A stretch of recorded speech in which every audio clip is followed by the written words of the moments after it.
All right, we are connected for a Monday edition of the morning check-in, and it's been a minute since I've done a morning check-in with just some of the hot topics in the news to start the day off, and looking forward to doing it.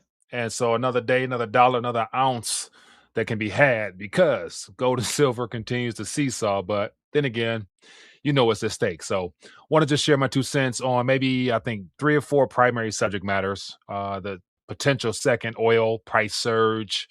We got Marco Rubio, who appears to be replacing Lindsey Graham as the next war hawk. And so it looks like Cuba has been designated as the next terrorist regime that must be dealt with. Then we have Iran, of course. Looks like they want to make a deal Monday morning after we bombed them all last night. So you know what it is, man. More of the same. Nothing ever changes in the road to, I guess, the restructuring, reset, rebuild, whatever we're gonna call it when we look back.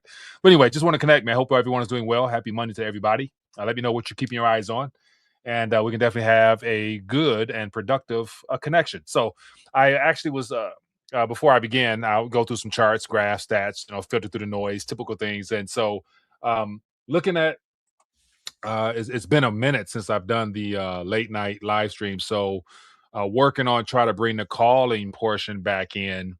And so, for those who are interested, just trying to add a little bit of, I guess, something like a little new flavor to it to make it something that will be informative as well as give you guys a chance to participate. Because when I read in the comments below the videos, whether it's upload or live stream, I'm noticing everybody post all types of subjects. I'm like, man, like, I don't, that's more than one person can handle. So I do miss the idea of staying connected and plugged in from getting your perspective on what you're keeping your eyes on. So going to definitely do that. I'm thinking about tonight, if not tomorrow, and just try to work on it and see how it goes. And of course, keep the phone lines open and keep the call sweet and simple to the point. So let me know in the comment section or the chat if this is something that might be of interest to you guys, because I want to make sure it's what the community wants. So let's look at some market activity. Then we'll get into some headlines, and of course, I'll share my 2 cents on all this and keep it moving, keep it short and brief to the point. And also, I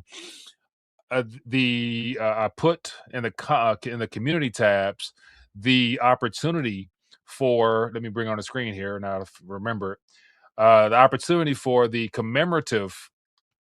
And so, as you can see here, I put this in the community. I think it was Saturday morning or Friday or Saturday morning, either one, with the link for people to go check it out if it's something of interest to you. And then last night, they all sold out. So, I saw people saying, "Hey, Mike, out of stock." I'm like, "Man, my bad." Okay, so limited order. So definitely going to try to keep people up to date on opportunities that might be a good way to add to your stack.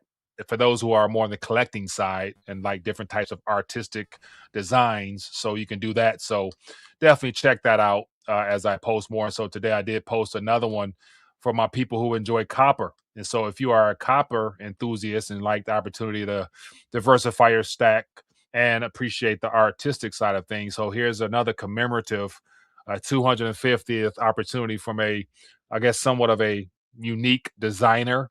And so if you're interested in getting a hold of these, and they're relatively cheap given the fact they're copper, but if you're interested, I put the link in the description so you can go check it out and get yourself one, or whatever fit your fancy, or as a little gift for other people. So links in the description for those that want to take a part in that. So okay, let's just jump into it, man. So I'll keep my eye on all types of things. And as I start off the stream talking about gold and silver. And so as of right now, as you can see, this is what we're looking like. Let me get on the screen. And so nothing new, nothing out of the ordinary. This is just what we should expect from here on out. The seesaw action, Crimex open here in the in the Western Hemisphere, and a drawdown. And one thing I noticed last night as I was checking the charts, silver in particular, it's the bedrock of the monetary structure, clearly. And I noticed a little bit of a price surge last night. So let me go back. Let's go 24 hours. And so when the markets opened up, uh, out in the Western Hemisphere, I noticed that it closed last week at $55 or so, and then literally once Asia opened up, it went from 65 all the way to 57.29, and then throughout the day, of course, came down a little bit, and so seesaw action, and so here we are now 56. So we know who's I guess positioning themselves for the official reset as we get further along in this era, or this decade rather. Okay, so that's just that. Let me just keep it moving. So another thing I noticed was another historical number, and it's the idea that we're at 39.5 trillion.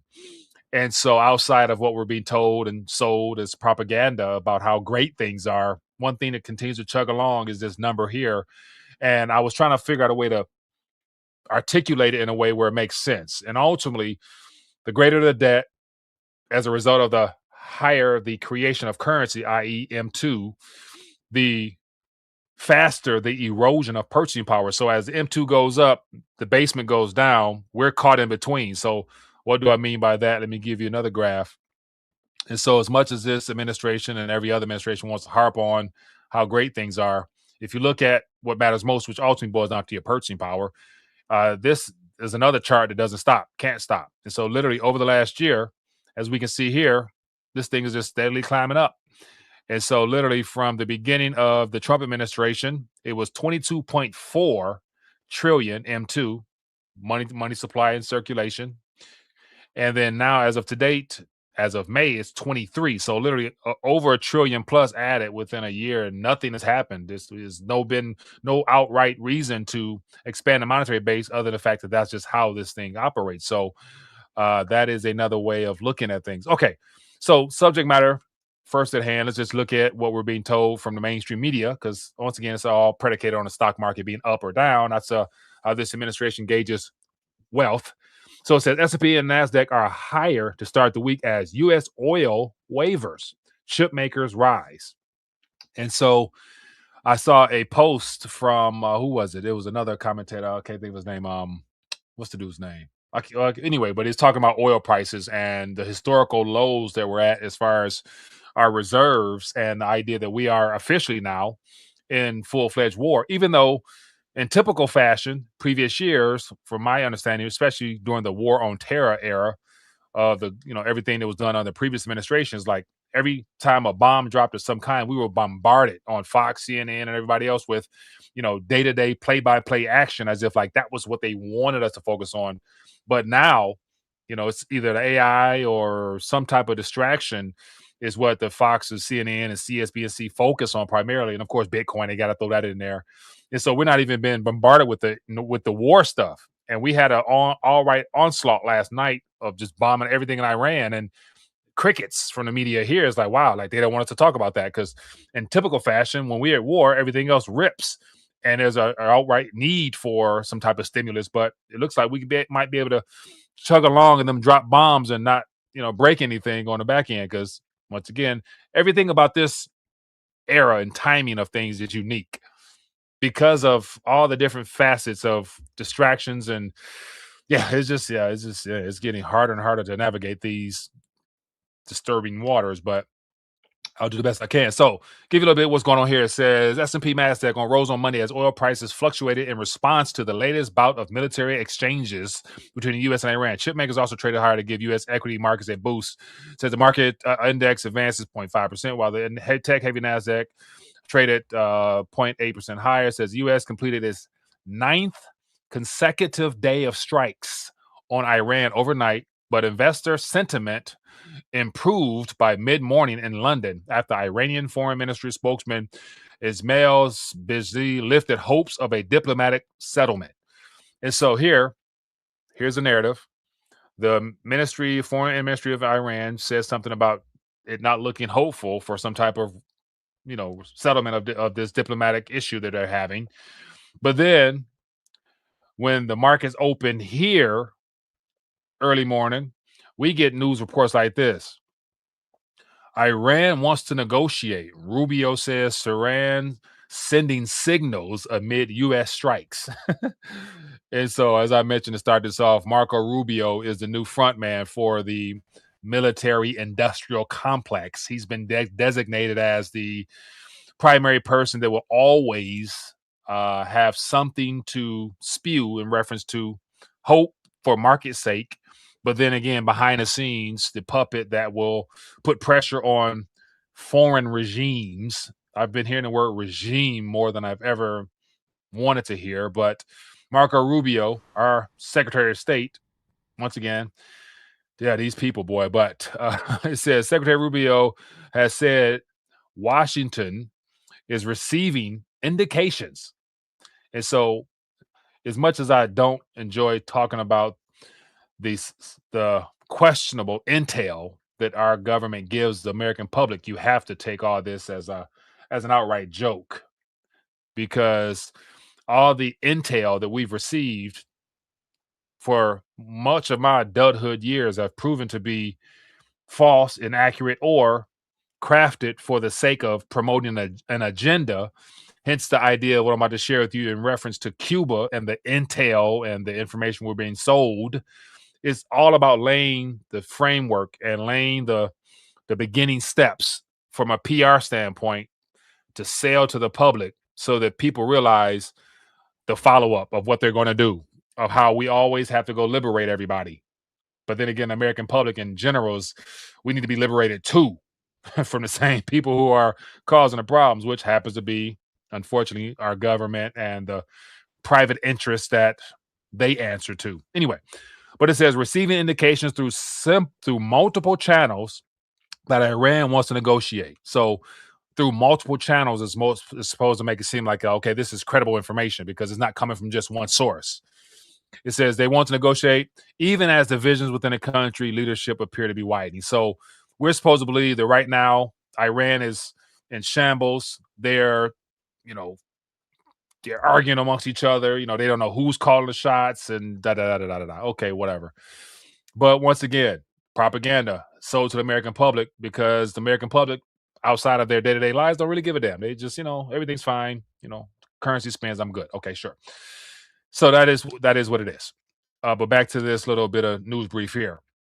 And so U.S. is what's going to be interesting. What the I guess the primary issue that we're going to run into before the primaries at this current rate is U.S. crude futures and the lack of reserves that is being depleted at an alarming rate.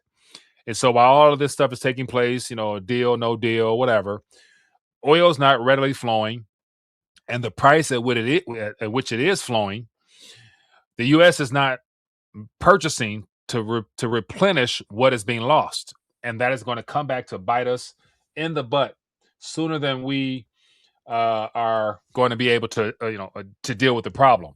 And so, and with that, when that happens, the price at the pump of what we just, I guess, saw, was it a month ago prior to this all-time drop in price, it's going to pale in comparison to what it is now. And so this is going to be that, I believe, that second surge of energy costs, i.e.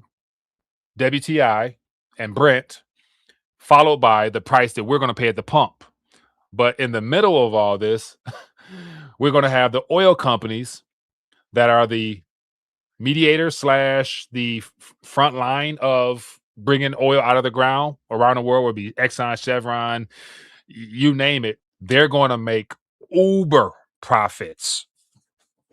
And so that's going to be the point where it's like, okay, to get ahead of all this, my idea, suspicion would be owning sectors in reference to energy moving forward might be very lucrative for those that are realizing the trends of where we're at.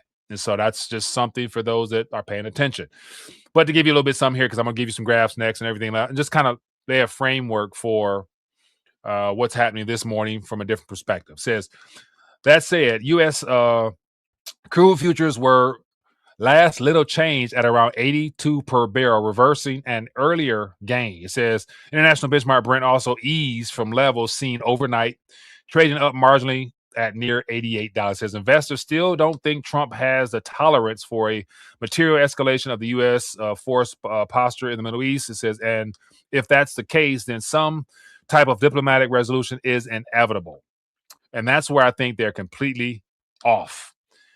There will be no diplomatic resolution to this excursion because the Western Hemisphere, i.e. the United States of America, can never get a great deal from a nation state that is historically rooted in being able to withstand pressure from exterior forces. And Iran at this current moment, they are the last of the Middle Eastern countries that have yet to be completely destroyed and hijacked and everything else. So if they cave in, they're going to lose their way of life. And therefore, the whole Persian history itself will be simply erased, because once they are defeated, if they are defeated, which I don't think they will be, the U.S. puppets move in, Iranian people becomes basically slaves to the bigger deep state agenda. They'll get a Rothschild central bank, then they'll instill a U.S. U.S. Authorized puppet as a president or a leader, and then game set match. All the Iranian countries are in cahoots with one another. Outside of Saudi Arabia, who still has a monarchy, but you get my drift. So I don't think Iran is going to back down. So therefore, there'll be no diplomatic resolution to this. Therefore, there's still going to be more pressure out of Iran, because those nation states, it's in their best interest not to maintain a U.S. dollar dependent price setting mechanism for their energy. And so that will go on forever. And the U.S. cannot back down, because we can't lose the dollar supremacy, i.e., oil priced in dollars. So that's going to go on and on and on. And there's no resolution to this. So it's going to get nastier and uglier. And that's why all this hopium that they're trying to sell us in the mainstream media, I don't buy it.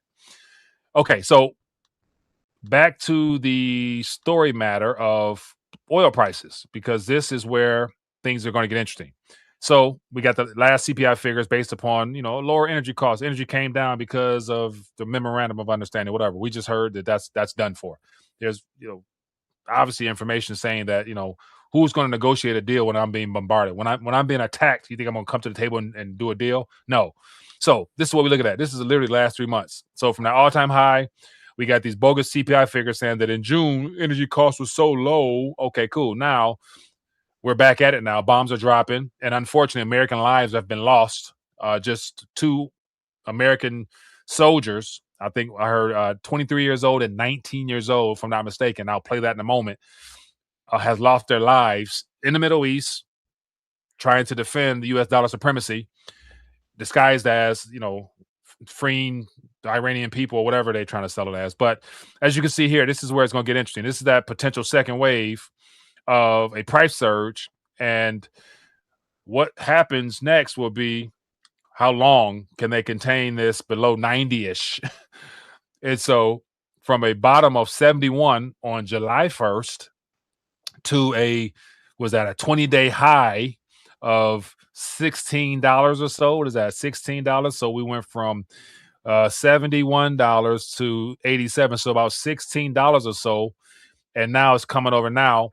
And literally, let me tell you, literally this turning over from 88.19 to 87 had a lot to do with Marco Rubio coming out and saying, oh, it looks like there's going to be some type of deal. And of course, Al goes, oh, maybe this is going to be the beginning of something. And so literally that $1 or so drop is this narrative that we're sold. But then again, we all know that's not the case, because the Houthis in Yemen are now threatening to blockade the strait on the other side of that region, which means 2 blocked off straits where oil flows equals more problems. So the U.S. is going to have to get involved in that one. And so what am I talking about? Let me share this with you. This is from the Jerusalem Post, came out this morning. Yemen's Houthis declare a naval blockade against Saudi Arabia. And so Yemen being at the bottom of Saudi Arabia, on the other side, that small little sliver of a waterway, Yemenis are talking about blocking that. And so if they block that, that's going to be more of a reason that the U.S. is going to have to get involved, because oil won't flow smoothly through that region at all. The markets will definitely respond. And that 87, 88, that $90 ceiling that they will probably love to make sure it doesn't exceed that, it's going to surge through $90 once this becomes a primary topic, and or Donald Trump starts now pointing the blame at Yemen and or trying to put pressure on Saudi Arabia to deal with that so that they don't have to get involved to keep the U.S. petrodollar system, active. And so if the U.S. gets involved with this narrative, Donald Trump does a tweet or some type of post saying, we're going to have to step up the, Yemenis regime is that we need to change there as well. Yeah, that's going to be more problems because that just goes to show that our troops, our naval assets will be dispersed even wider. And so literally the US is going to be spread so thin because of all this defending our dollar supremacy that yeah, it's going to be hard to keep prices down. And you factor in bond yields, I'm sure. It's been a minute. Let me check what the yields is looking like as this go. Okay, okay. So this is let me just the last month as a result of all this memorandum of lack of understanding, our debt costs on 10 years still continue to climb above that 4.5 range. And as of right now, it looks like everything is trending up, meaning that there's a lack of trust in this diplomatic resolution that the media want us to believe is underway. So we got 10-year, we got 3 months, 6 months, 2 years. Yeah, 2 year. Whew, okay. So 30-year, yeah, 5.10. Okay. So yeah, US debt problems is going to be an issue for some time because the narrative can't be contained any longer. Okay. So you got that. Okay. Just keep it going.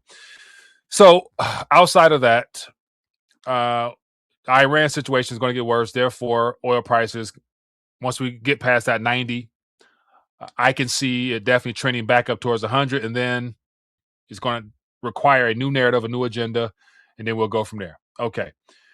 So let me just give you what that's all about. So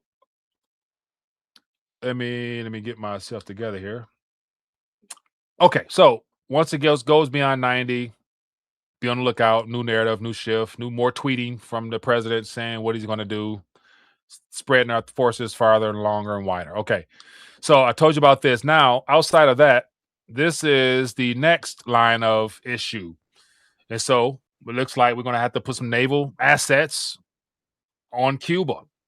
And it's just a matter of time before boots on the ground will be required because the Iranian situation will be escalated, in my opinion, as a result of what Iran and the U.S. can't agree upon. And of course, in the dap slab middle of all that is Israel, and Benjamin Netanyahu's not stopping. He's going to press forward.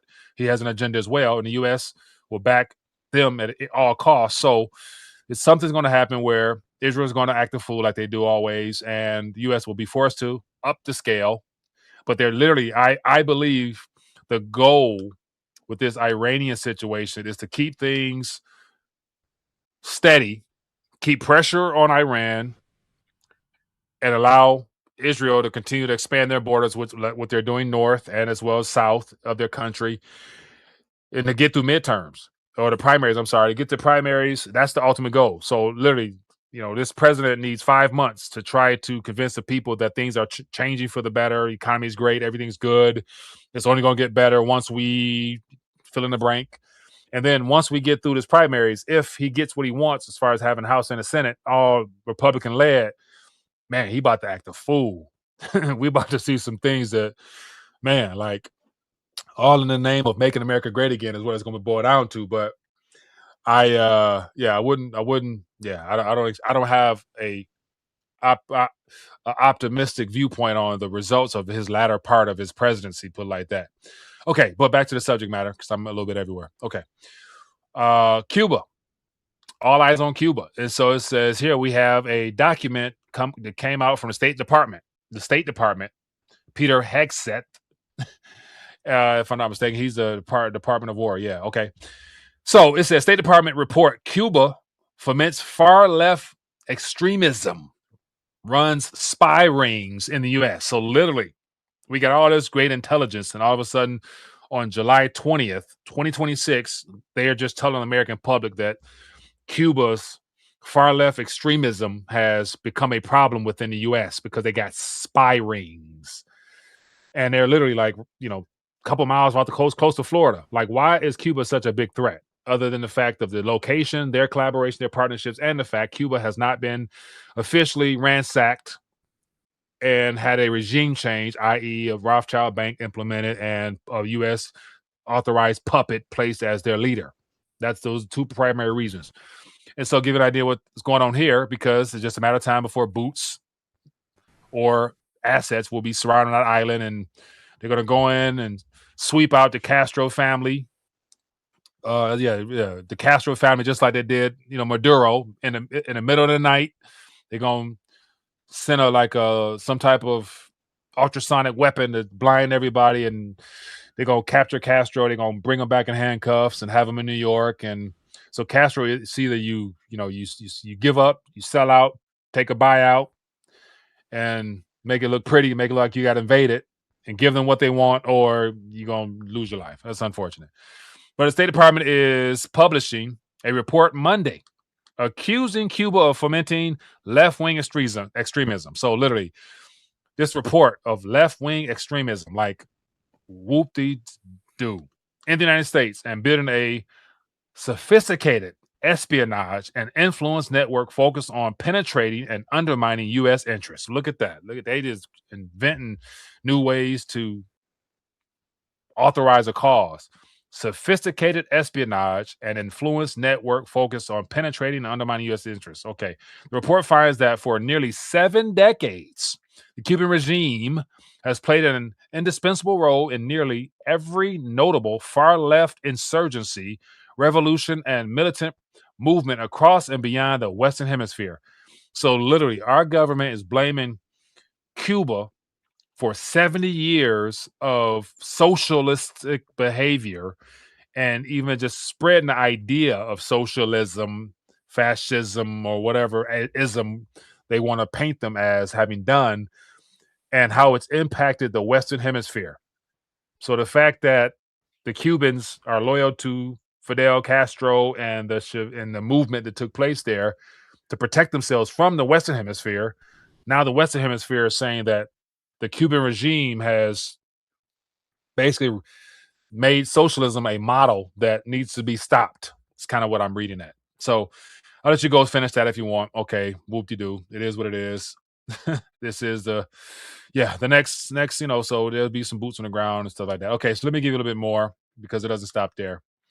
Let me give you a little bit more. So I got a couple of things I bookmark here just to give you an idea as to where things are, where they're heading.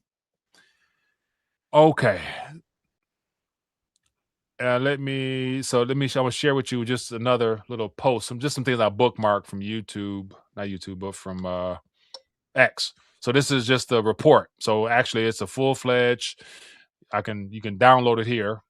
The capitalist 21st century communism. So literally, this is a document that they came up with, the report that will be the propaganda used to authorize intervention in Cuba. So this is what it looks like. Another thing is here is that video that I want to play in reference to 2 U.S. soldiers that have been killed in this Iranian missile attack over the weekend that outside of being talked about here. So you lose 2 lives for an unjust war for a fraudulent cause, and it will definitely be used to say that, change is needed.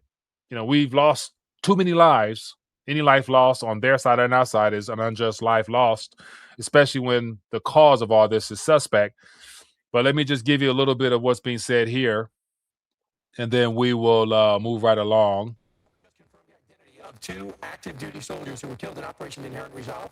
It's 25-year-old First Lieutenant Tyler James Feehan and 19-year-old Private Isabella Gonzalez. Meanwhile, the United States retaliating with a 9th straight night of strikes on Iranian military sites. Alexandria Hoff is at the White House for the latest for us. Alex? Good morning to you. 19 and 25 years old. It is a hard pill to swallow this morning. But the current air campaign against Iran right now, this is really punishments for the specific IRGC factions that have targeted U.S. air bases, including that base in Jordan that proved to be so deadly. A circulating video of what is believed to be those strikes was released by the Associated Press, the Pentagon confirming this weekend that the 2 U.S. service members were killed, leaving a 3rd missing, though unidentified remains have been found. That person is still unidentified at this time. The president, though, is expressing profound grief for this.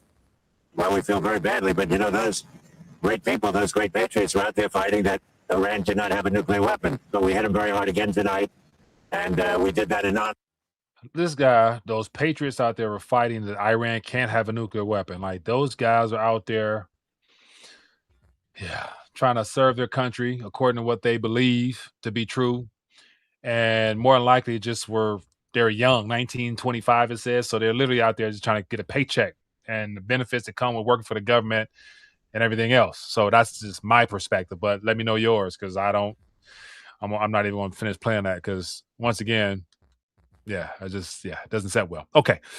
But what else we got here? Let me go through a couple other things here. So here's this is the result of Marco Rubio. It says oil is down 3%. This is this morning, as Secretary Rubio signals Iran wants to negotiate. So literally just from him talking, it went from 85 down to 81, as I just showed you a moment ago, but it's back up to 87. So didn't last long. And then here is the ultimate whammy. This is from Crypto Rover as of last night, but it says this is insane. 14.55 trillion has been wiped out from gold and silver in just 172 days. It says that's nearly 6.6 times the entire crypto market cap itself. So to see gold and silver be deliberately hit to divert attention away from true, tried and tested wealth preservation vehicles in the hopes of steering people's attention towards the AI sector and the technology area, because that is what floats and pumps and has allowed for the S&P 500 Magnificent 7 plus to reach all-time highs continuously. So clearly the goal is to make sure that stocks are the focus while gold and silver gets ignored and dismissed. And so the reason I mention all that is because you got a lot of people who still are not aware of monetary literacy, in the sense of knowing where to position themselves for fiat debasement, government malfeasance, as well as outright criminality and fraud that's being done by the powers that be, as a way of protecting everything that you work hard for. So literally the best way to ensure your paycheck after you do all what you got to do with it is to literally take it, redeem one or two of these to get you something that's solid, something that comes from the earth that will be used as a monetary medium. And so like that is part of the reason why, RTD and the idea of rethinking a dollar will never grow old, because 98.99% of people don't know the importance of gold and silver because of all the propaganda that comes from mainstream media. So yeah, man, this is what it is. This is what it is, good people. But anyway, just taking a minute, connecting, sharing my 2 cents. I hope you guys saw something worthwhile here or had some thoughts, ideas, and we'll go from there. But yeah, it is what it is. But for those who are plugged in, if you're watching the replay, share your thoughts and ideas in the comment section. Hit that thumbs up, show support for the channel. And also, the call-in portion, going to bring that back and just try to put a spin on it. And so the idea is to craft, of course, utilizing AI, enjoy using it and learning from it and learning of it and how to use it to help visualize concepts in my mind. So I'm going to start something, and I'll save it for later, but it's going to be something just to get your thoughts and ideas, as well as for those that to share their own individual research, because everybody at this point, if you're part of the community, you take this information from commentators and then you go out and do your own research. So this is a chance for you to share your findings or your opinions in general. So looking forward to doing that. But anyway, with that being the case, be blessed, be safe, good people. I see some people in the chat. Appreciate you for blessing me with your presence. And other than that, I will catch you guys on the flip side. Peace.